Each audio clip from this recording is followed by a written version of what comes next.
సాంప్రదాయ రుచుల చిరునామా Sri Manikanta sweets and bakery, Paidi Bhimavaram, Tagarapu Valasa, Visakhapatnam.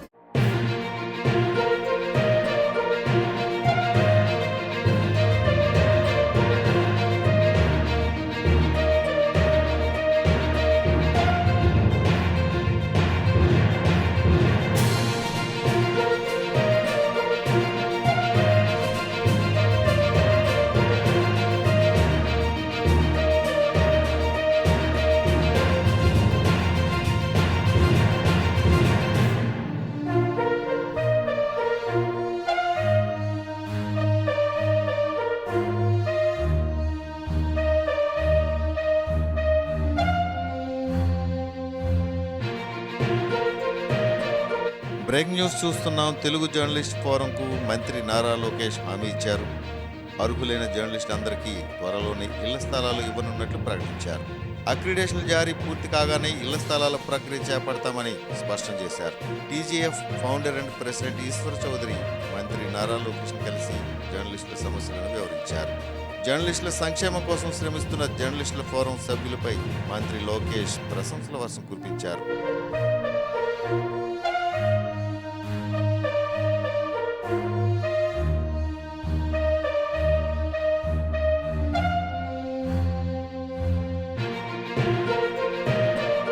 Break news చూస్తున్నాం. తెలుగు జర్నలిస్ట్ ఫోరంకు మంత్రి నారా లోకేష్ హామీ ఇచ్చారు.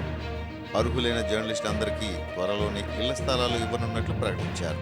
అక్రిడేషన్లు జారీ పూర్తి కాగానే ఇళ్ల స్థలాల ప్రక్రియ చేపడతామని స్పష్టం చేశారు.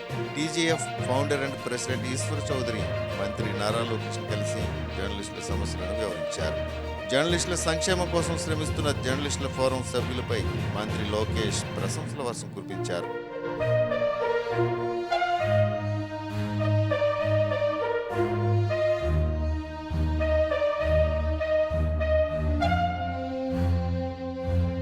సంక్షేమం అందించడంతో పాటు పెండింగ్లో ఉన్న పాత్రికేయుల సమస్యలను పరిష్కరించడం, అర్హులైన జర్నలిస్టులకు ఇళ్ల స్థలాలు అందే విధంగా చేయడమే తెలుగు జర్నలిస్ట్ ఫోరం లక్ష్యమని ఆ సంస్థ ఫౌండర్ అండ్ ప్రెసిడెంట్ ఈశ్వర చౌదరి అన్నారు. ఈ నేపథ్యంలో అమరావతిలో మంత్రి నారా లోకేష్ ని కలిసి జర్నలిస్టుల సమస్యలను వివరించినట్లు స్పష్టం చేశారు. అక్రిడేషన్ జారీలో జర్నలిస్టుల సంఘాలకు ప్రాతినిధ్యం కల్పించాలని, రాష్ట్రంలో జర్నలిస్టులందరికీ ఇళ్ల స్థలాలు మంజూరు చేయాలని కోరుతూ వినతపత్రం ఇచ్చామన్నారు. ఈ సందర్భంగా సుదీర్ఘ కాలంగా జర్నలిస్టులు పడుతున్న ఇబ్బందులను, సమస్యలను ఈశ్వర్ చౌదరిని లోకేష్ అడిగి తెలుసుకున్నారు. త్వరలోనే అర్హులైన వారందరికీ అక్రిడేషన్లు ఇస్తామని తెలుగు జర్నలిస్ట్ ఫోరంకు మంత్రి హామీ ఇచ్చారు. తమది పాత్రికేయుల శ్రేయస్సు కోరే ప్రభుత్వమని లోకేష్ నొక్కి చెప్పారు.